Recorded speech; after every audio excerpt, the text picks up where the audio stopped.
அன்பு நெஞ்சங்களுக்கு அன்பான வணக்கங்கள். இன்னைக்கு நம்ம அடுத்த ஒரு முக்கியமான கொஸ்டின் பார்க்க போறோம். அதாவது செல்ஃப் அட்டஸ்டேஷன் எப்படி பண்றதுன்னு பார்த்தோம். அடுத்தது அக்னாலஜ்மென்ட் கார்ட் எப்படி வைக்கணும் அப்படின்ற ஒரு விஷயத்த பார்க்க போறோம். சரி. இப்போ இந்த சேனலை முதல் முறையா பார்க்குறீங்கன்னா கண்டிப்பா சப்ஸ்கிரைப் பண்ணிக்க. உங்க ஃப்ரெண்ட்ஸ்க்கும் ஷேர் பண்ணுங்க. யாரெல்லாம் ஆயுஷ் அடுத்த வருஷம், இந்த வருஷம் எத்தனை வருஷம் ஆனாலும் இந்த சேனல் கண்டிப்பா உங்களுக்கு அட்மிஷன் ரிலேட்டடா கண்டிப்பா ஹெல்ப் பண்ணும். அண்ட் சித்தாவை எப்படி நம்ம நோக்கி முன்னேறி நகரணும் அப்படின்றதையும் இது வந்து கண்டிப்பா இந்த சேனல் சொல்லித்தரும் அப்படின்றது எந்தவித மாற்றமும் வேண்டாம். ரைட். அப்புறம் இந்த சேனலோட வாட்ஸ்அப் சேனலோட வாட்ஸ்அப் சேனலோட லிங்க் இந்த வீடியோவோட டிஸ்கிரிப்ஷனில் இருக்குது. அண்ட் நம்ம சேனலோட ஹோம் பேஜ்லையும் கொடுத்துருக்கேன். கண்டிப்பாக ஃபாலோ பண்ணிங்க. அண்ட் இம்பார்ட்டன்ட் கொஸ்டின்ஸாக இருந்தால் அதை கண்டிப்பாக இமீடியட்டாக வாட்ஸ்அப்பில் வாய்ஸ் நோட்டாக ஷேர் பண்ணிட்டு இருக்கேன். கண்டிப்பாக ஃபாலோ பண்ணிங்க. இன்றைக்கி கேட்டிருக்கிற கொஸ்டின், சார் அக்னாலஜ்மெண்ட் கார்டு எப்படி வைக்கணும்? சரி, என்னோட சஜஷனில் நான் சொல்கிறது, அப்ளிகேஷனை கண்டிப்பாக போஸ்ட் கார்டு போஸ்டலில் வந்து ஸ்பீட் போஸ்ட்டு அல்லது ஸ்பீட் போஸ்ட்டில் அனுப்புங்கன்றதான் என்னோட மேலான suggestion. I never use courier service for this type of application சம்மந்தமான விஷயங்களை சென்ட் பண்ணும்போது டெஃபினட்டாக ப்ரைவேட் கொரியர்ஸை யூஸ் பண்ணவே வேண்டாம். ஒன்று, நேராக போய் பக்கத்துலேயே இருக்கீங்க, அந்த ஒரு 5 கிலோமீட்டருக்குள்ளே இருக்கீங்கன்னா சென்னை அரும்பாக்கம் கேம்பஸ், அதாவது ஹாஸ்பிட்டல் காலேஜுக்கு போயிடாதீங்க. சென்னை அரும்பாக்கம் அந்த ஹாஸ்பிட்டல் கேம்பஸ்லேயே directorate of Indian medicine homoeopathy office எங்கே இருக்குன்னு கேளுங்க. அந்த ஆஃபீஸில் அப்ளிகேஷன் ஒரு முறை கன்ஃபார்ம் பண்ணிவிட்டு அப்ளிகேஷன் எங்கே கொடுக்கணும், யூஜி அப்ளிகேஷன், அதையும் கேட்டு கன்ஃபார்ம் பண்ணுங்கள். சரி, அது இல்லாதவங்க என்ன பண்ணணும் அப்படின்னா, சரி இப்போது ஒரு எக்ஸாம்பிள், இப்போது நீங்கள் ஒரு அப்ளிகேஷனை ஃபில் பண்ணியிருக்கீங்க. அந்த அப்ளிகேஷனை ஃபில் பண்ணிவிட்டு ஒரு கவர் வாங்கியிருக்கீங்க. அந்த கவர் தான் இதுன்றத, இந்த ப்ரௌன் கலரில் இருக்கு இல்லையா, இதுதான் அந்த கவர்னு எய்ம் பண்ணிக்கணும்.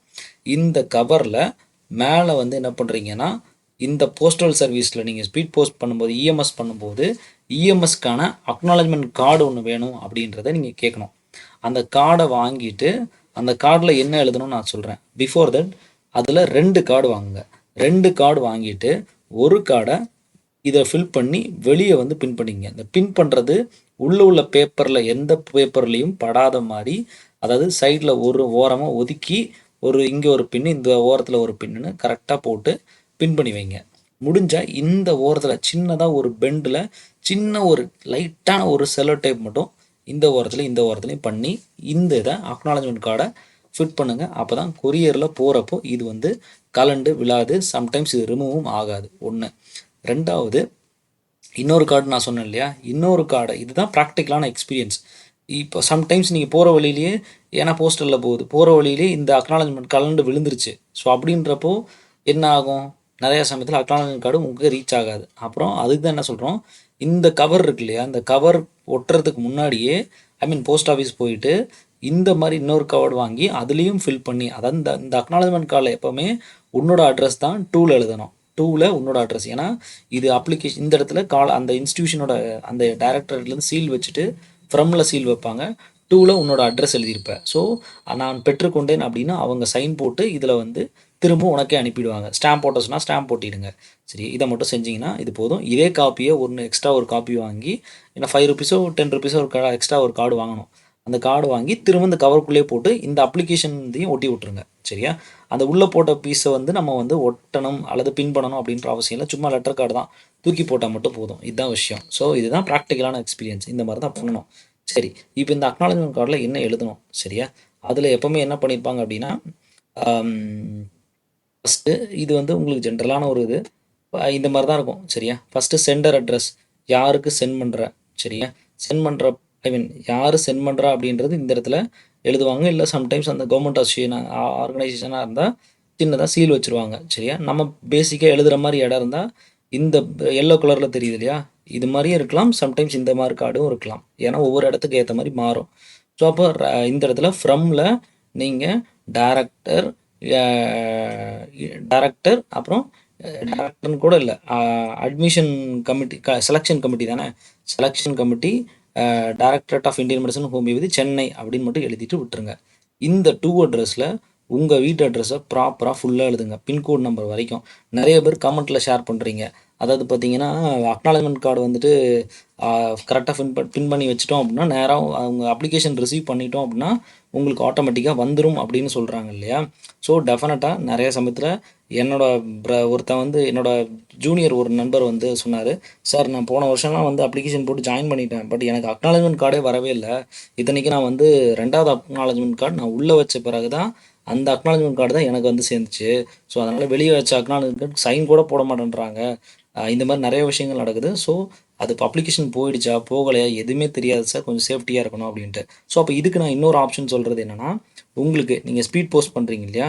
ஸ்பீட் போஸ்ட் பண்ணும்போது, ஸ்பீட் போஸ்ட்டுக்கு எப்பவுமே என்ன இருக்கும் அப்படின்னா, ஆ ஸ்பீட் போஸ்ட் பண்ணின பிறகு, ஸ்பீட் போஸ்ட் ட்ராக்கிங் நம்பர்னு ஒண்ணு இருக்கும். சரியா? ஆ ஐஎன்னு சொல்லிட்டு ஆரம்பிக்கும்.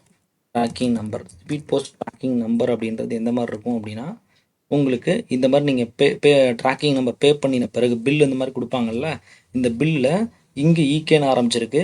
ஒரு சில சமயம் என்ன லெட்டர்லாம் ஆரம்பிக்கும். இந்த மாரி ஒரு டிஜிட் லெட்டர்ஸ் வந்து இருக்கும். இந்த டிஜிட் லெட்டர்ஸ கரெக்ட்டா ஒரு ஜெராக்ஸ் ப்ராப்பரா இந்த பேப்பர ஒரு ஜெராக்ஸ் எடுத்து ஒரு பேப்பர்ல வச்சிரணும். ஃபைல் பண்ணி வச்சிரணும். அப்புறம் இல்லன்னா ஃபோட்டோல மொபைல்ல கரெக்ட்டா ஸ்கேன் பண்ணி ஒரு பிரிண்ட் அவுட் எடுத்து வச்சுக்கிறது ரொம்ப நல்லது. இதுக்கு பிறகு நம்ம கூகுள்ல போயிட்டு போஸ்ட் மை போஸ்டல் ட்ராக்கிங் சரியா? ஸ்பீட் போஸ்ட் ட்ராக்கிங்னே போடுங்க.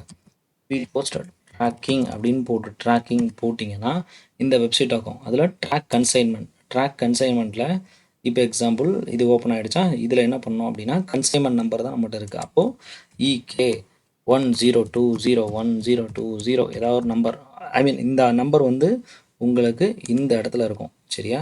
இந்த இடத்துல இருக்கும். இந்த ஐஎன் வரைக்கும் போடணும். ஐஎன்றது இந்தியான்றது ஸ்டாண்டர்டானது. அப்ராட் கண்ட்ரி அனுப்புறீங்கன்னா, அங்க வேற கோட் குடுப்பாங்க. இந்தியாக்குள்ள இருக்கிறதுனால ஐஎன்னு வரும். சரியா? இத குடுத்துட்டு இந்த கேப்ச்சா 2F3EF3 இத அப்படியே என்ட்ரி பண்ணிட்டு 2F3 EF3 இத அப்படியே என்ட்ரி பண்ணிட்டு சர்ச் குடுத்தீங்கன்னா, இந்த இந்த லெட்டரானது எந்த ஊர் வரைக்கும் போய் சேர்ந்திருக்கு. உன்னோட டைரக்டரேட் ஆஃபீஸில் ரிசீவ்டுன்னு வரும். சரியா? இதுதாங்க இந்த இதை ஒரு பிரிண்ட் அவுட் ஃபைனலாக எடுத்து வச்சுக்கிட்டீங்கன்னா ஐ மீன் சென்ட் ஆன பிறகு எடுத்து வச்சுக்கிட்டிங்கன்னா உங்கள் அப்ளிகேஷன்ஸ் வந்து ரிசீவ் ஆகலன்னு நீங்கள் டேரெக்டாக இங்கேயே பார்த்துடலாம். அல்லது உங்கள் வீட்டு பக்கத்துலேயே ஒரு போஸ்ட் ஆஃபீஸ் இருக்குது அப்படின்னா டேரெக்டாக ஒரு முறை இந்த ட்ராக்கிங் நம்பரை கொடுத்து என்னோட அப்ளிகேஷன் போய் சேர்ந்துச்சா இல்லையான்னு ஈஸியாக செக் பண்ணிடலாம். ஏன்னா கவர்மெண்ட்னால மேக்ஸிமம் டிலே பண்ண மாட்டாங்க. ப்ரொஃபஷனல் கொரியர் இந்த மாதிரி ஏதாவது கொரியர்னா அந்த கொரியர் இப்போ ஏன்னா கொரியர்ன்றது உங்களுக்கு எப்படின்னா ஃப்ரான்ச்சைஸ் தான். ஃப்ரான்ச்சைஸ் அப்படின்றப்போ நான் வந்து கொரியர் ஆஃபீஸ் ப்ரொஃபஷனல் கொரியர் வச்சிருக்கேன் அப்படின்னா, நான் வந்து நான் ஹெட்டா இருக்கலாம். பட் என்ட்டருந்து என்ன பண்ணுவோம், ஒருத்தன் ஃப்ரான்ச்சைஸ் வாங்குவான். உன் பேரை வச்சு நான் ஒரு கடை மாரி போட்டு நான் கொரியர் நடத்திக்கிறேன் அப்படிம்பான். ஸோ அப்போ ஒவ்வொரு இடம் போயிட்டே இருக்கும். அப்போ நான் சரியா வேலை பார்த்தாலும், இந்த உங்க ஊர்ல இருக்க கொரியர் ஆஃபீஸ் சரியா வேலை பார்க்கணும் அப்படின்றது எந்தவித உத்தரவாதமும் கிடையாது. அதனால தான் அப்ளிகேஷன் சார்ந்த விஷயங்கள ஒன்லி போஸ்டல் சர்வீஸ் மட்டும் யூஸ் பண்ணி பண்ணுங்க. அந்த போஸ்டல் சர்வீஸ்லயும் இன்னைக்கு ஸ்பீட் போஸ்ட் சர்வீஸ் ரொம்ப சூப்பரா இருக்கு அப்ளிகேஷனுக்கு. அது கூட அக்னாலஜ்மென்ட் கார்டும் வச்சு அனுப்புங்க. இவ்வளோதாங்க விஷயம். இத போட்டு ரொம்ப குழம்ப வேண்டாம். இத மட்டும் ஃபாலோ பண்ணிக்கங்க. நம்ம சேனலை சப்ஸ்கிரைப் பண்ணிக்கங்க. யாரெல்லாம் இந்த சந்தேகம் இருக்கோ அவங்களுக்கும் ஷேர் பண்ணுங்க. இந்த வாட்ஸ்அப்போட டிஸ்கிரிப்ஷன் சேனல் நம்மளுடைய லிங்க் வந்து வாட்ஸ்அப் டிஸ்கிரிப்ஷன்ல இருக்கு. கண்டிப்பா ஃபாலோ பண்ணிக்கங்க. Thank you very much.